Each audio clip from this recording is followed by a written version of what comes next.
আমাদের নেত্রীর জন্য উনি কোরআন খতম করিয়েছেন এবং দোয়ার ব্যবস্থা করেছেন। আসুন আমরা সবাই মিলে দোয়া করি, আল্লাহ তাআলা যেন আমাদের নেত্রীকে বেহেশতের মেহমান হিসেবে কবুল করে নিন।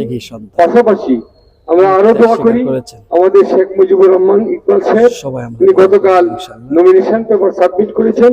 দীর্ঘদিন আন্দোলন সংগ্রামে উনি আপনাদের পাশে ছিলেন, আপনাদের সুখে দুঃখে ছিলেন। আল্লাহ যেন ওনার মনের আশা পূর্ণ করেন, ওনাকে যেন আমরা বিপুল ভোটে বিজয়ী করে সংসদে পাঠাতে পারি, এই দোয়াটুকু করি। সবাইকে ধন্যবাদ।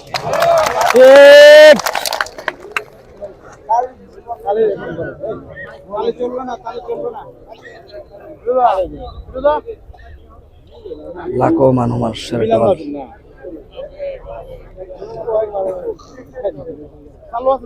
দেখার জন্য আসছেন বাজিতপুর উপজেলা বিএনপির অন্যতম সহসভাপতি সাবেক সাধারণ সম্পাদক আবুল ফজল হোসেন।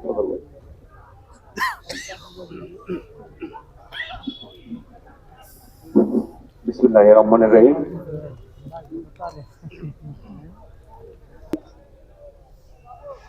জাতীয় নির্বাহী কমিটির অন্যতম সদস্য শেখ মুজিবুর রহমান ইকবাল, উপস্থিত আছেন উপজেলা বিএনপির সকল নেতৃবৃন্দ, বিভিন্ন অঙ্গ সংগঠন নেতৃবৃন্দ, আসসালামু আলাইকুম। আপনারা সকলেই জানেন আমরা আজকে কেন এখানে সমবেত হয়েছি। যে আপসহীন নেত্রী, গণতন্ত্রের মা, যিনি জীবনেও কোনোদিন আপোষ করেন নাই। আমি একটা ঘটনা, হয়তো সময় নাই, 1985 সালে আওয়ামী লীগ চিটাগাং লাল দিঘির পারে একটা মিটিং করেছিল। এই মিটিং এ শেখ হাসিনা বলেছিল এই এরশাদ স্বৈরাচারের সাথে যে আপোষ করবো সে জাতীয় বেঈমান। সেই 85 সালেই সেই শেখ হাসিনা এরশাদের সাথে 78 নির্বাচনে বিরোধী দল হয়, কিন্তু আমাদের নেত্রী বিএনপি 7 দলীয় জোট তখনও আপোষ করে নাই।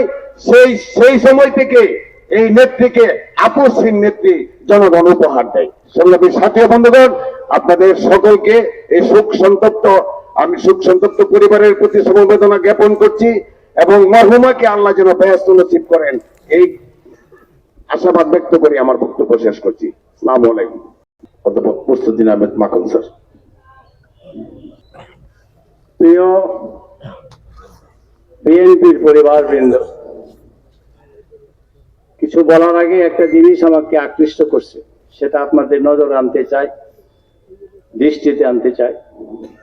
আপনারা একটু এই পোস্টারটার দিকে একটু খেয়াল করে, এটার কোনায় দেখেন আমাদের এই 2 থানার অবিসংবাদিত নেতা, সবার মনের বাসনা কামনা জনাব ইকবাল হোসেন সাহেবের কান্না জড়িত কণ্ঠে তাকায় আছে।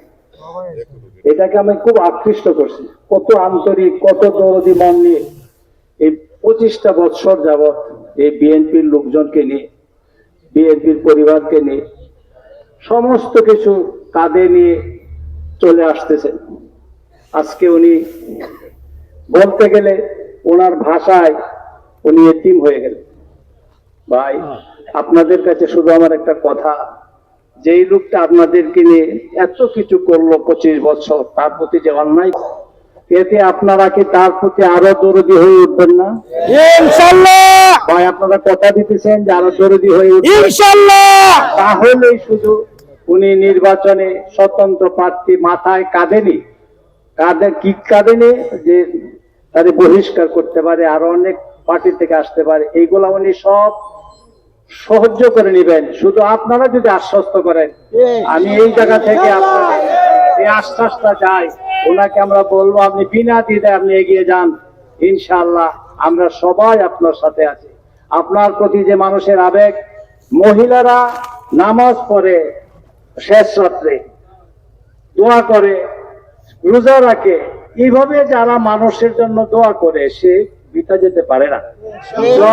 করবো আল্লাহ চাহে তো উনি মনোনয়ন জমা দিয়েছেন, একটাই প্রাণের দাবি, আপনি এগিয়ে যান, আমাদের আমরা সবাই ওনার সাথে থাকবো। দেশমাতা ভাইরা, সবাই একমত। আমাদের তারেক রহমানের কাছে এই মেসেজটি দিতে চাই, সবচেয়ে বড় কথা হলো বিবেচনা আজকে আমরা করবেন খুব আমাদের বাজি ভারাক্রান্ত মন নিয়ে নিয়ে আমাদের একটু বিবেচনা দেশনেত্রী করুন। বেগম খালেদা পরকালে চলে গেছেন, এটা আমাদেরকে অনেক আহত করছে।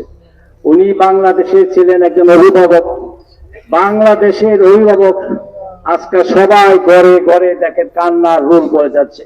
ওনার মতো একজন নেত্রী, যাকে বলা হয় আপসীন নেত্রী, ফ্যাসিস্ট আওয়ামী লীগ সরকারের নির্যাতন নিপীড়নে ওই আগের কারাগারে, এই কারাগারে ঢুকে ঢুকে পোকামাকড় সহ কত স্যাঁতস্যাঁতে জায়গায় কত কষ্ট ওনাকে দিয়েছেন, কিন্তু উনি কোনো অবস্থাতে নথি স্বীকার করেন নাই। ওনার জন্য সবার কাছে আমি আবেদ, সবাই দোয়া করতেছেন। তবু আমরা এই মহাবিল থেকে, যেটা বিএনপি কর্তৃক আয়োজিত হয়েছে, জনাব ইকবাল সাহেব, মনিরুজ্জামান মনি সাহেব সহ এরা দলীয় যারা আছেন তাদের সবারকে প্রতি কৃতজ্ঞতা জানাচ্ছি। আল্লাহর কাছে সবাই আমরা দোয়া করি, আল্লাহ যেন ওনাকে জান্নাতুল ফিরদাউস দান করেন। সবাই বলেন আমিন। আল্লাহ তুমি হেফাজত করো, তোমার কাছে আমরা এই প্রার্থনা করি, সাথে সাথে এই প্রার্থনাও করি, ইয়া আল্লাহ বহু ত্যাগ তিতিক্ষা এই শেখ মুজিবুর রহমান ইকবালে আজকে 25 বছর যাবৎ আল্লাহ উনি আমাদেরকে নিয়ে খেলতেছেন। আল্লাহ এই মুহূর্তে আপনার দয়া মায়া মেহেরবানি ছাড়া আর কিছু সম্ভব নয়। কালকে একটা প্রশ্ন করছিল ওনারে যে আপনি জয়ের ব্যাপারে কতটুকু আশাবাদী, এত সুন্দর একটা উত্তর উনি দিলেন। উনি বললেন যে এটার মালিক হলো আল্লাহ, ভালো জয় পরাজয়ের মালিক আল্লাহ। এত সুন্দর লাগছে, এত ভালো লাগছে। সব মানুষ স্বাভাবিকভাবে তার প্রতি সহানুভূতি হয়ে গেছে। তার মনোনয়ন না পাওয়ার কান্না, এটা চোখে কেউ সহ্য করতে পারে না, সবার চোখে পানি আসছে। আল্লাহ কবুল করুন ওনাকে এমপি হিসাবে, আল্লাহ কবুল করুক। আমরা এই সুযোগ আসক, সব মানুষ খাইবে ওনাকে ইনশাআল্লাহ পাস করাবই ইনশাআল্লাহ।